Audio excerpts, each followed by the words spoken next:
Now we're going to turn our attention to golf. The first major of the year, always held in the first week of April, the Masters at Augusta. Great event, probably the most enjoyable event to watch. That's debatable though. All the different majors offer different challenges, but personally I do enjoy the event at Augusta. Very big field, never easy to pick a winner from the start of a tournament, before a tournament. My approach is I usually pick out 5 value plays from the field, put some conservative stakes on that each way, and then I'll look towards the top end of the market and look to select two names from the top end of the market at shorter prices with more healthier stakes. That's my approach. You've got a big field. It's no good putting on one bet and hoping to land big. You know, it's difficult.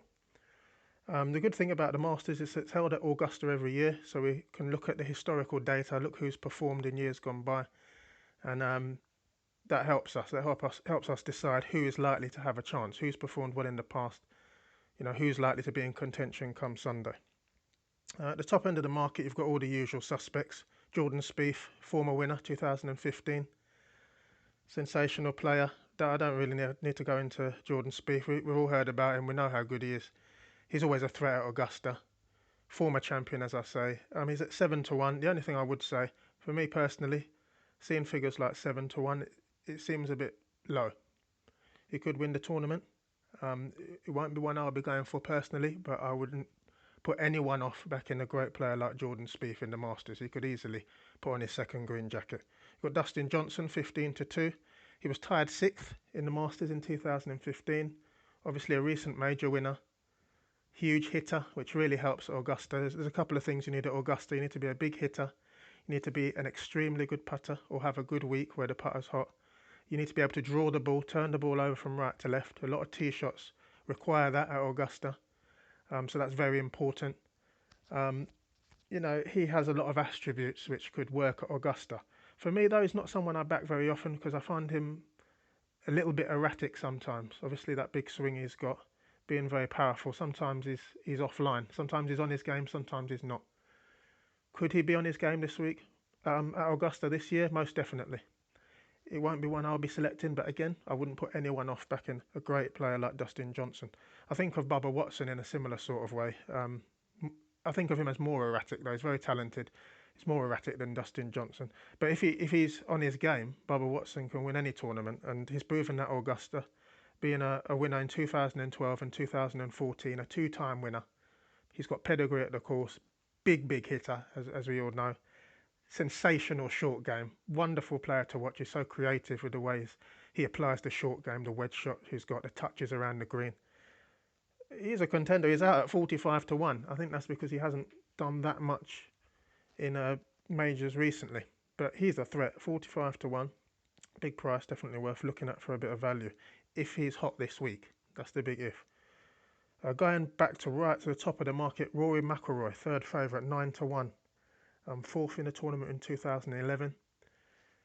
Again, it's not someone I'm going to spend a lot of time going into. We know how good he is. He's won majors all over the place. In all the Ryder Cups, we know how good he is. Big hitter, amazing swing, strong mentally. I think he's had one breakdown at the Masters though when he was younger, a few years back, where he was teeing it up on the 10th in the final round in the lead, and I think it went wrong from there. He hit a poor shot on the 10th tee, I think it was, and it went south after that. But that's a long time ago. He would have put that behind him. He's a professional sportsman. He's won a load of majors. He's in the hunt, 9-1. Not one I'm going to go for though. Again, I wouldn't dissuade anyone from looking at a great player like Rory McIlroy. Jason Day, 14-1, major winner.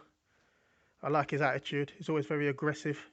When he's behind, he's very dangerous. If he's 6 or 7 shots behind, in the final round, he really goes for it. He's aggressive. He'll go for all the par 5s in 2.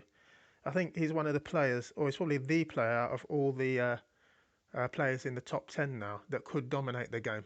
I wouldn't say anybody's really dominating golf at the moment like Tiger used to. But he has the potential to do that. He's got the mentality, he's got the power, he's got the tools. Wonderful iron player. I'm not going to go for him this week again, but again, how can you dissuade anyone from backing Jason Day in a major tournament? Hideki Matsuyama, 16-1, 5th in the tournament in 2015. It's a recent form. He's been in amazing touch. He's been winning tournaments left, right, and centre. Very good player. Again, wouldn't dissuade anyone. It's not going to be my selection on this occasion. We've got Justin Thomas, 25 to 1. Been in sensational form, winning tournaments. The problem with Justin Thomas is I think in his last few outings, he hasn't been in the best of touch. He's missed the cut in the last three of the last 5 outings. But before that, he was in amazing form. He's won a couple of tournaments. He's a very good player. The problem I have with him also is he hasn't performed that well at the Masters. We've got a tied 39th in 2016, I think, on Justin Thomas. I've mentioned his name because of the form. The general form line is good. So he's a name that, in terms of 2017, he has to be mentioned, but he's not one for me. We've got Stenson, 25 to 1. This is one I'm going to go for as one of my 2 plays at the head of the market. 25 to 1. I think that's a big number. This is a guy who's won majors recently, big hitter. I like the age he's at as well. He's not very young. He's not old. He's kind of in the middle. I think he's around 40 now. It's a good age for a golfer. He's got experience, Ryder Cup player, proven major winner. And he's someone that if he's leading, you don't think he's going to give it away. He's a good front runner. If he gets into a good position after 3 rounds, I fancy him to close it out. And at 25 to 1, I'm amazed actually. I mean, each way 25 to 1 or on the nose even. That'll be one of my 2 plays at the top of the market. And I'll go straight into my second play at the top of the market, which will be Justin Rose at 30 to 1. Always a player I like to back. Very consistent, very good rhythm in his swing. Loads of greens in regulation, loads of fairways hit. He's just someone you can rely on. He's someone you can depend upon. I was involved in a great deal with Stenson at the Olympics. Came out on top and got the gold medal. Really like Justin Rose. And at 30 to 1, he's always at this sort of price. 33, 40, it's just value. He's a US Open winner. He's got proven pedigree. He's reliable. He's rarely erratic. My 2 picks at the top of the market will have Justin Rose 30 to 1. We'll have Stenson 25 to 1, probably each way. Maybe a little bit on the nose. Top of the market, Adam Scott 33 to 1. Won 2013.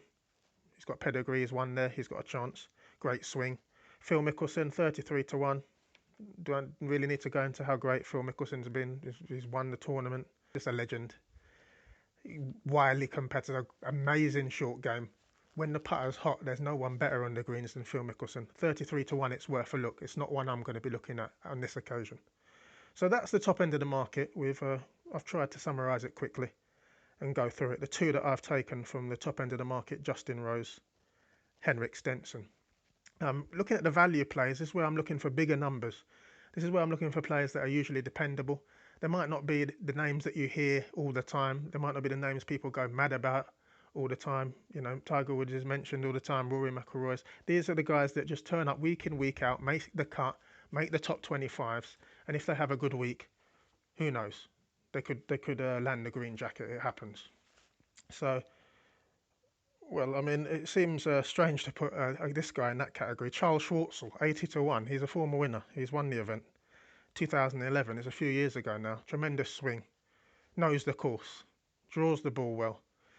In recent years he hasn't made that much noise, but 80 to 1, you're getting value there.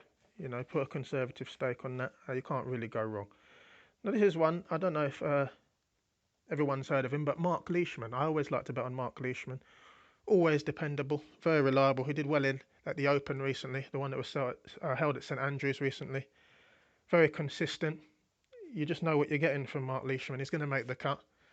He's going to be in the top 30. That's just what he does. Is he going to have an amazing week and win it? Who knows? But at 125 to 1, I wouldn't mind finding out. Each way play there, Marc Leishman. Ryan Moore is another one I like, always plays well. Tied 12th in 2015. He's coming in at 200 to 1. Whether he performs or not, it doesn't matter. The size of the stake you're going to have on that each way is not going to be huge. If he wins or places, happy days. If he doesn't, you're not going to cry about it. 200 to 1. We've got Louis Oosthuizen, second in 2012.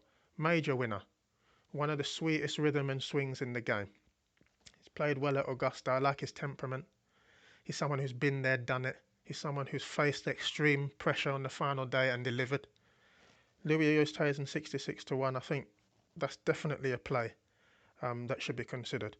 There was another one I was looking at, which is a bit left field. I sometimes like to throw in a strange one, which might not make 100% sense, but it makes some sense. This is a guy who's a major winner, the German Martin Kaymer. His price just looks big to me. It's 150 to 1. Admittedly, he hasn't done much at Augusta. That's why the price is probably up there. Tied 31st in 2014. But how can you look past a player like Kaymer? He's got the pedigree. He's a major champion. He's a consistent Ryder Cup player. He's someone who can be trusted to lead from the front. If he gets into a winning position, you don't feel as though he's going to, do a Greg Norman and throw it away. He's going to close it out. 150 to 1 with a small stake. Why not? So to sum up, my picks at the top end of the market, we've got Rose, 30 to 1, Stenson, 25 to 1. The value players I'll be looking at, Charl Schwartzel, 80 to 1 each way. Marc Leishman, 125 to 1 each way. Ryan Moore, 200 to 1 each way. Not Justin Rose, I've already mentioned him. Louis Oosthuizen, 66 to 1 each way. Those are my picks. It's very difficult to pick a winner in golf. There's so many variables involved, but those are the plays I'd go for at this stage. Good luck with whatever plays you go for.